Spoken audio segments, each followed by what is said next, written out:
Greetings and bienvenue, Midnight Crew. Thank you for returning to this broadcast. And welcome to new viewers joining us for the first time. If you like a video, then feel free to subscribe. The Beast of the Yard. Alright/X/. I've been lurking for several months just because I like reading the creepy shit on here, but never had anything much to contribute until recently. For probably the past year, I've been seeing and hearing really weird creatures in the woods around my house at night. However, it's really started to pick up in the last few weeks or so. First, there's what I only call the bear thing. I first saw it about a year ago when I was putting up my chickens at night. Basically, it's this giant thing that runs the perimeter of the woods surrounding my lawn, back and forth like a dog who sees you through a fence. Pick-related is the amount of woods compared to my house. What makes it so unnerving is that it's growling and snarling in the most utter anger, and it really wants to cross into my yard, but doesn't appear to be able to do so. I call it the bear thing because it resembles a bear in every regard. It has a height on all fours of about 3 feet. Its noises sound exactly like a bear, and its weight, size, and running pattern is almost identical. Problem is, bears aren't usually territorial over houses. They don't think of lawns as barriers, and they certainly don't live anywhere near where I live, North Carolina. As another thing, it wouldn't have hung around this long because I still hear it occasionally, probably once a month. It's gotten within 20 feet of me before, enough for me to shine a flashlight on it.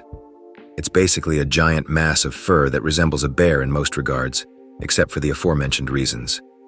Next, the monkey. I've only seen the monkey a couple times. What usually ends up happening is that there's a screeching sound that sounds like a monkey screaming in fear, frantically running from something. The monkey usually runs through my yard, then walks back and sits cross-legged about 10 feet from my bedroom window. He just sits there, totally motionless. One time it sat there for about 5 hours, from 12 to 5 a.m. We have this campfire space in the yard, and he just sat there cross-legged, motionless except for breathing. It was dark, of course, but I was able to make out the shape, especially once my eyes adjusted to the light. Then, immediately, the thing got up and ran off into the woods. I went outside and checked the place where it was sitting the next morning to make sure my eyes were playing tricks on me with some innate object, and there was nothing but grass even remotely close to the place where I saw it. The monkey is usually accompanied by heavy walking throughout my woods. It's definitely bipedal, identical to human footfalls. There's the constant sound of sticks snapping with this walking, way more so than if someone was just strolling through the woods. Why this is the case I can't imagine, but whatever makes the sound really likes breaking sticks as it walks. This brings me to my third woodsling, Mr. Big Boots. I've never actually seen it, but whatever it makes always wears really clunky boots and likes to walk on my back porch, which is more of a landing than a porch. We can't fit much more than a pile of firewood on it.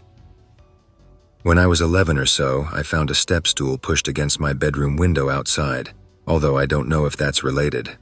I'm not sure if that's what bipedal thing always walks around in the woods breaking sticks after the monkey appears, but it would make sense. What makes it even more unnerving is that my bedroom window is right next to the back porch, so all of this is basically right in my ear. I sleep with my bedroom window open, and there's next to no noise pollution from cars considering I'm in the middle of nowhere, so every sound is crisp and magnified.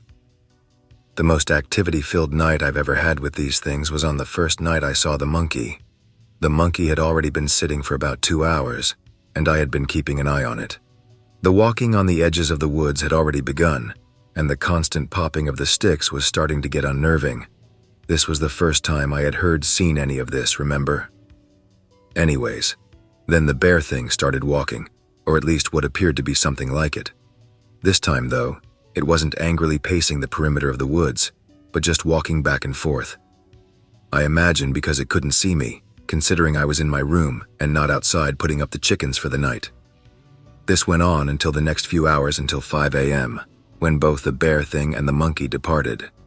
I watched the monkey raise itself up onto all fours and silently slink away, and heard the bear thing wail to some other place. It was at this point when a massive pack of coyotes ran through my yard. I'm talking about 50 or so of them, which is exceedingly rare around here, I assumed they were coyotes because no other animals around me travel in packs like that. I doubt this was correlated to the other things of unknown species, but it still had the effect of it being part of one big mutual collaboration to make as much noise as possible in my yard. Next, Mr. Big Boots came by, first walking into the back porch. The other beasts don't scare me, but Mr. Big Boots scares me shitless because he actually comes onto the porch. What was different this time is that he then walked onto the side porch, a big porch akin to a patio, and started knocking on the glass windows lining it. After about 5 minutes it stopped, and that was all the commotion for that night. I realize that I sound really paranoid here, and also that I'm bullshitting. I'll admit that none of this sounds credible at all, and I don't believe it entirely myself. I actually came close to being a STEM major, and I'm agnostic and don't believe in any of the occult stuff. Regardless, whatever this is, I know that I'm not hallucinating. I've had people on the phone before telling them about this stuff as it's happening, so I know it's not just my mind creating stories to tell myself. And I know that if it were caused by any normal animal, the behavior would be much more close to something more generic. Okay, well, this is entirely unrelated and totally explained by science, but basically a bunch of coyotes kept harassing my chickens and eating them. I had shot at them with a bow before, but that only served to scare them off short term, and I never hit any. One day I got tired of it, especially after they killed a chicken that I had that was really old. She was like 5 years old and had become more of a pet than an egg machine, and decided to deal with them once and for all. I tracked one to a den under the base of a fallen tree and found that it was in the burrow. I stuck a 5-foot long sword that I had carried with me down into it, only poking it and eliciting a mild growl. I didn't have enough leverage to do any damage. Before I go on, I should specify that I make swords, knives, and a bunch of other stuff. It's always been a hobby of mine since I was like 7, and a bunch of my tools and knives I make myself. Anyways, so I decided to keep searching for more coyotes because I knew there were more. I actually saw one walking through the woods later but couldn't track it far enough. As I was walking, about to give up, suddenly I heard this growling, almost akin to the wolves in Skyrim when they're running up to you to attack you. This, rather than wolves, was a giant coyote, sprinting full speed towards me. Anyway, I don't know how I can say this without sounding like an asshole, but I steeled myself to stand my ground, knowing that I would likely die if I ran. Considering how this thing was charging at me, I held the sword over my shoulder like a baseball bat, and once the coyote was in striking distance, I swung as hard as I could. The sword collided with the side of the coyote's face, shearing half of the jaw away. It was dead almost instantly and dropped to the ground. I tried to carry it back, but considering I was like 13 at the time, I wasn't strong enough to do so. Everyone I tell this to thinks it's BS, but I can swear that it's not. Well, I don't know if your story is true, but I've killed a few with a billhook brush knife myself. They're not that big of a deal, really. I guess if I was 13, I'd be a little bit more unnerved by them, but between 28 to 32 years old, I don't even get excited when I get to toe-to-toe with coyotes anymore. True or false? Great story, OP. I actually tend to believe you, as your narrative sounds at the same time sober and coming from someone who was there, living through this shit. I think as hard as it may be to explain exactly what and some whys, the bear thing and monkey are very likely to be just natural animals. It's a simple enough explanation and doesn't miss the target that bad. But with the guy in boots, man, just don't think twice and get yourself a gun ASAP and put it to his face next time he comes by. I have no idea how you managed to hold on so long in the danger and not knowing what it is. Hey/X/, Agent Mulder here. Been a long time since I've seen a good Innawoods thread. Can't green text on this one, but I'll tell the story. This is a true story of some events that happened in fall 2011 to winter of 2012. It shocked me as a kid, and I get chills just thinking about it. No bullshit. Here it goes. So me and 3 other friends lived in some Native American apartments as kids. It was a low-budget, income-based complex that a certain tribe rents to anyone with native blood. It was a Cherokee area with woods surrounding the place for more than a few miles, with a river nearby. The woods had lots of bunkers abandoned after World War II because the army had a base to keep German POWs during the war. Just so you guys know, the woods gave me weird vibes even as a small child growing up there. I'd go fishing by myself. Yeah, I was that kid at 11, and always felt like I was being watched. Every time I could feel something's presence.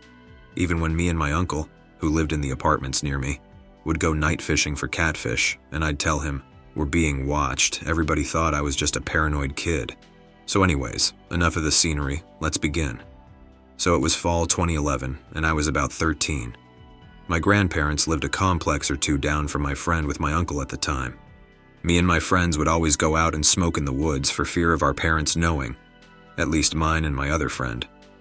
We'll call these friends Joe, Joseph, and Brad, so not to disclose any names.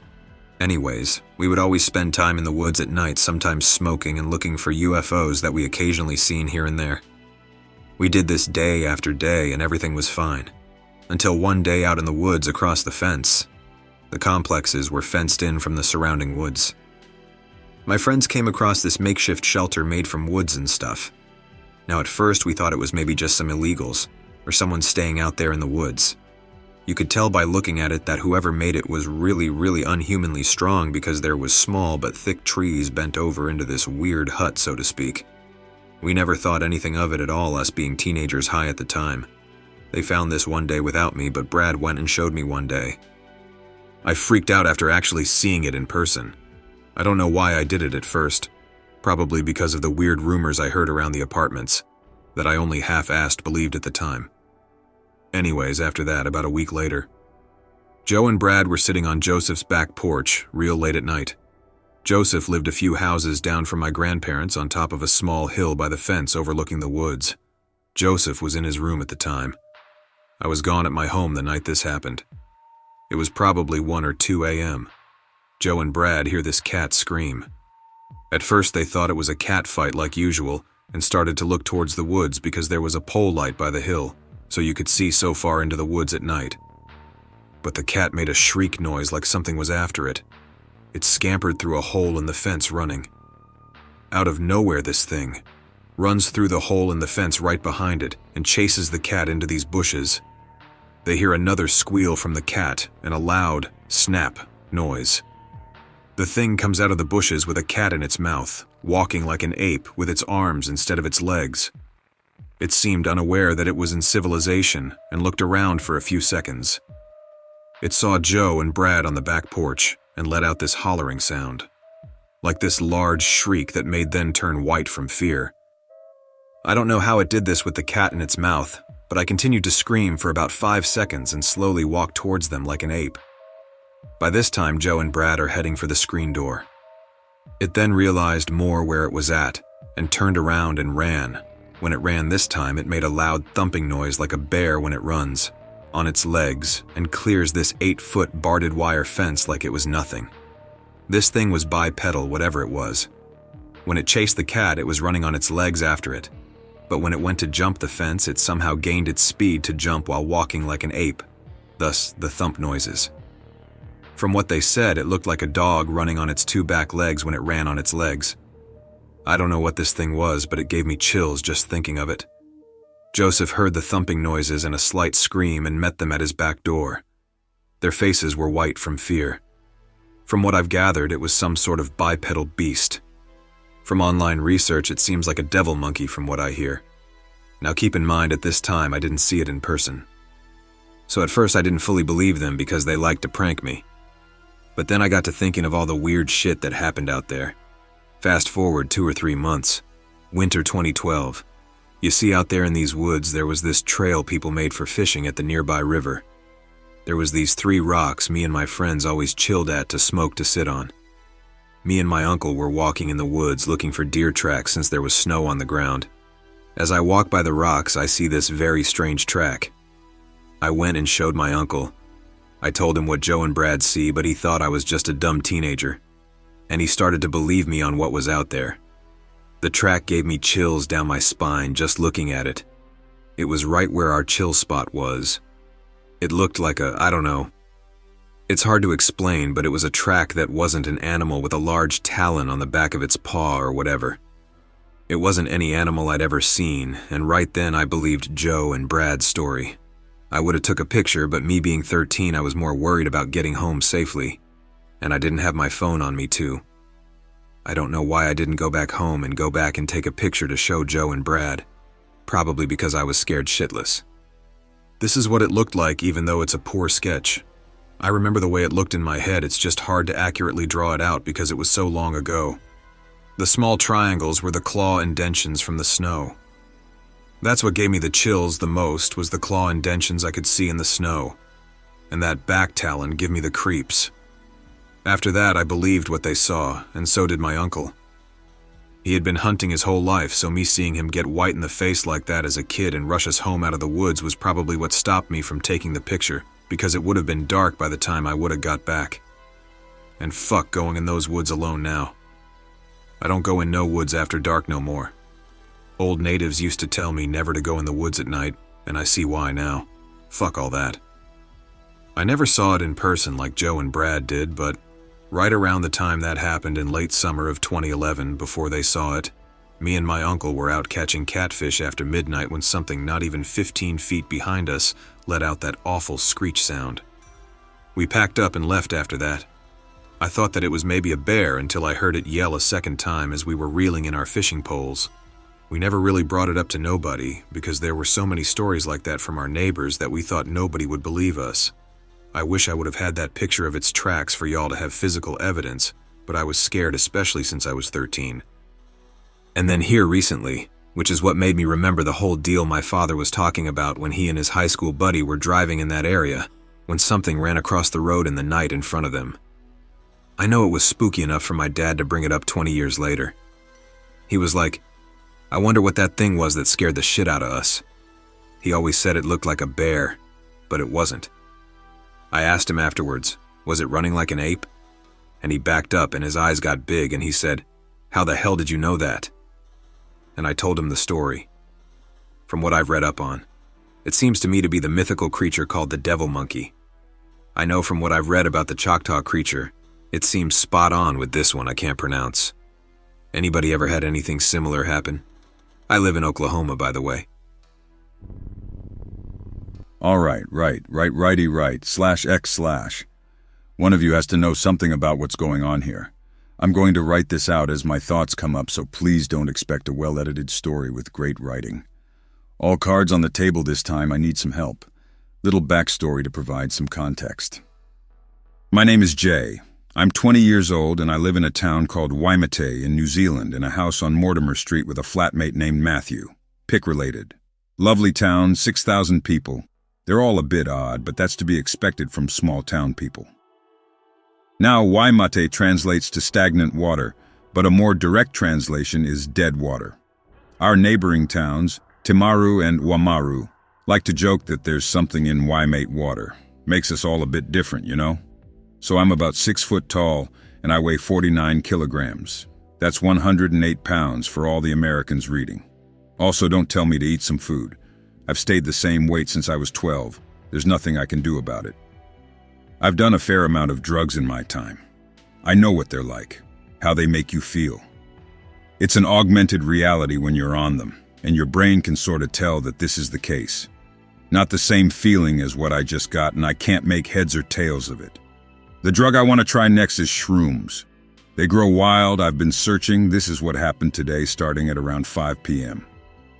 Basically, every day I go out hunting for the growing gold, and every day so far I've had no luck. Not a single active. So today I decided I'd do something different. I wasn't going to just walk around where I usually do. I was going to go out early and take a nice long hike out into the woods, and surely I'd find something.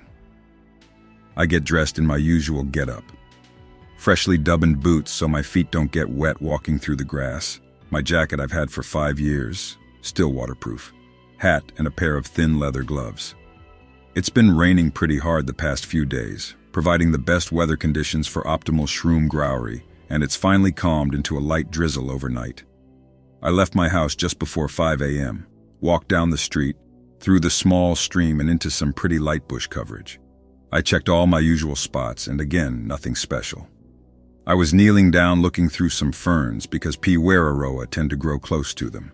There are no birds around yet, as it's still a bit too early, but I can hear the stream running behind me.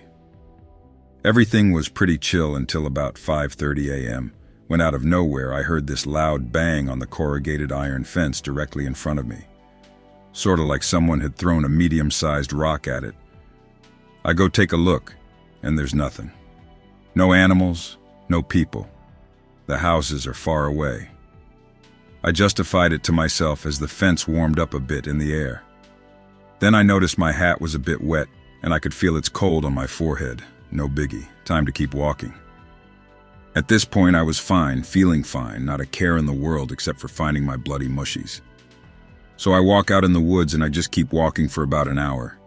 I'd gone past all the farms and I was nice and deep into some uncharted mushroom hunting territory. Everything was looking good for some finds today.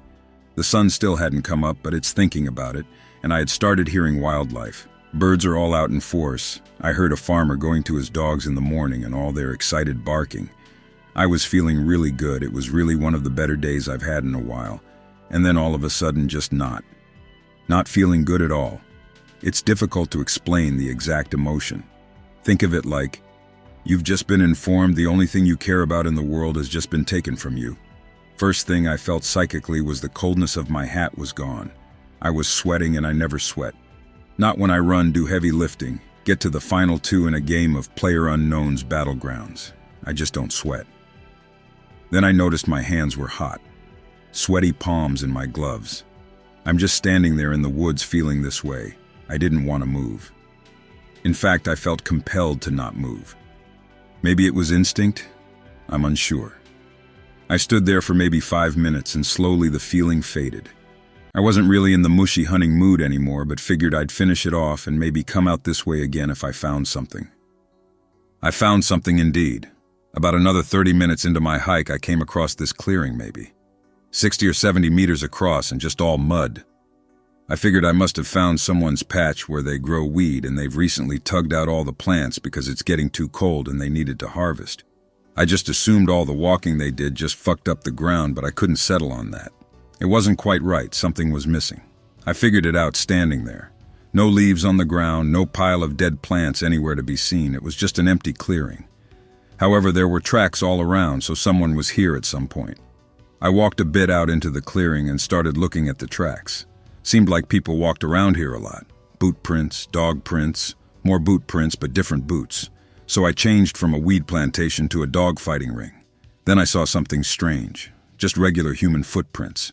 You know when you see something that doesn't make sense immediately and you stop to think about it and kind of come out of autopilot mode. That's what happened. Then the bad feeling. No sound at all. No birds, no fucking anything.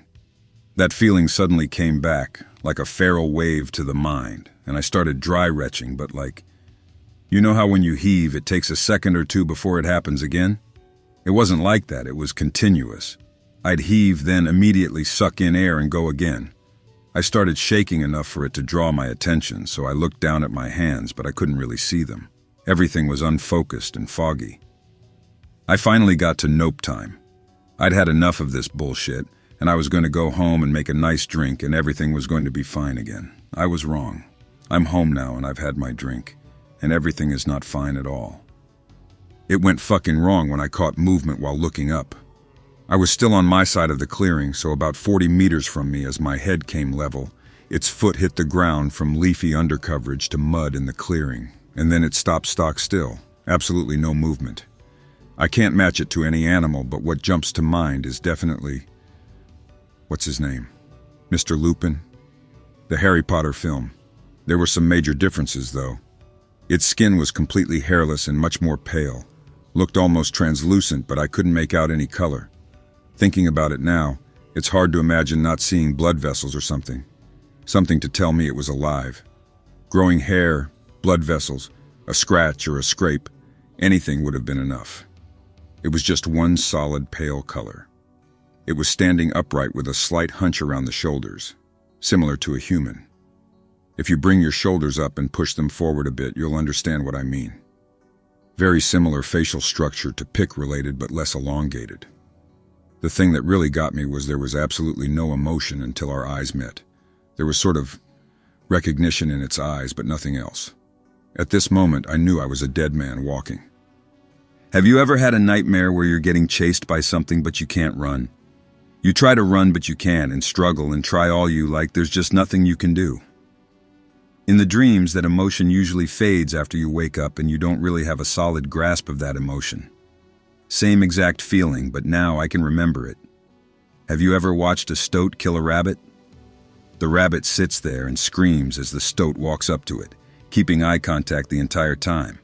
The rabbit is just so instilled with fear it's incapable of movement. I was the rabbit. I was prey. I was dead. I knew I was dead, and it knew it too. That's when it took another step out and into the clearing. Perfectly fluid movement, at least 8, maybe 9 feet tall. It kept eye contact with me this entire time. I heard dogs barking. I assume now that a farmer was moving some sheep from one paddock to another. That barking saved my life.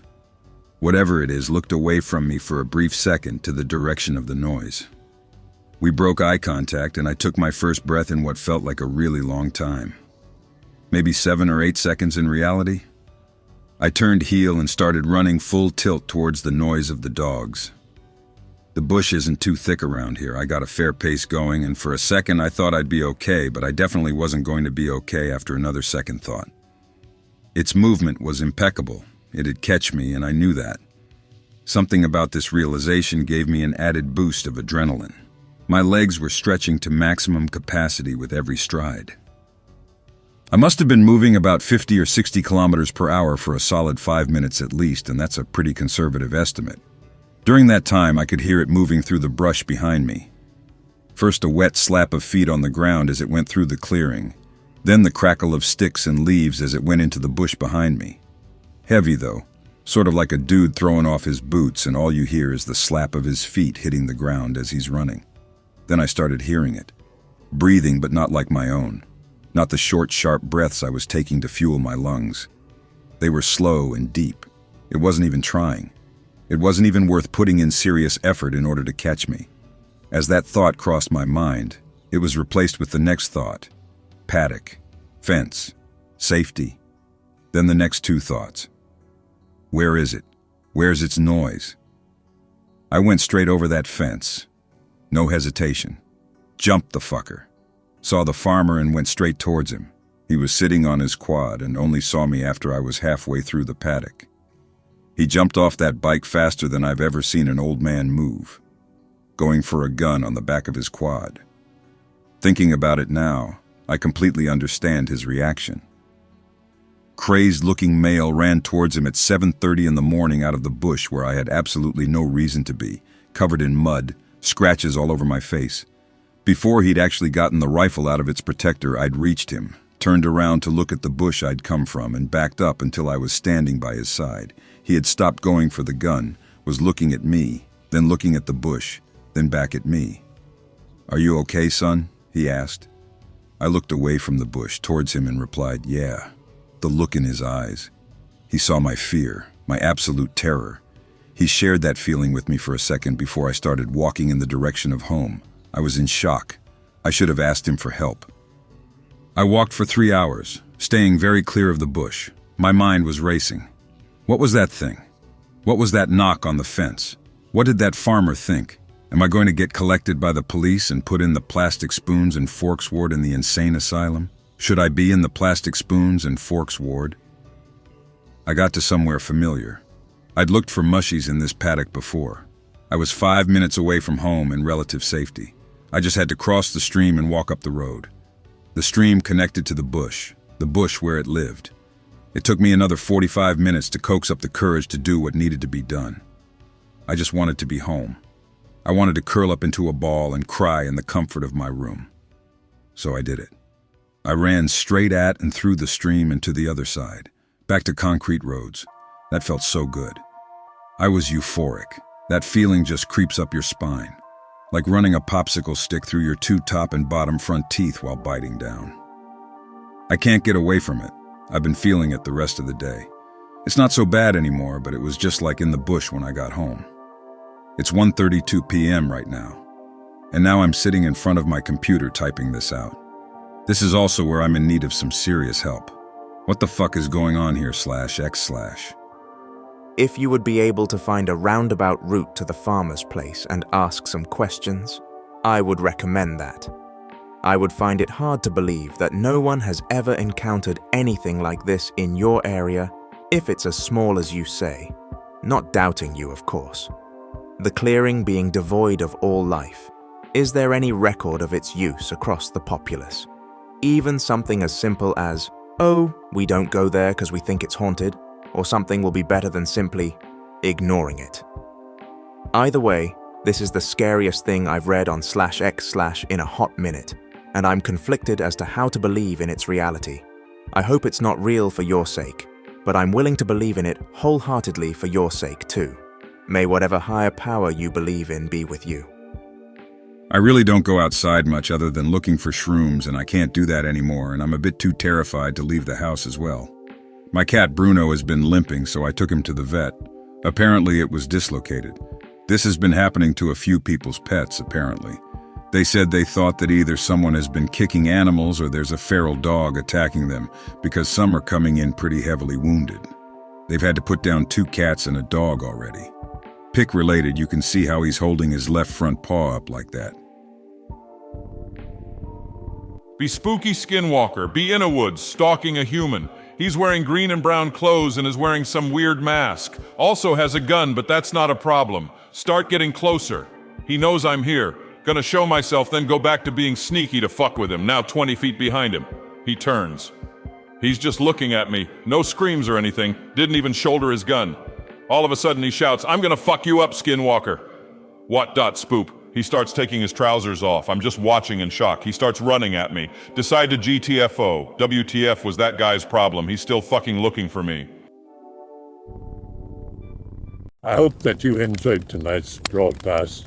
If you enjoyed tonight's story, then please subscribe to the channel, as more green texts will appear daily.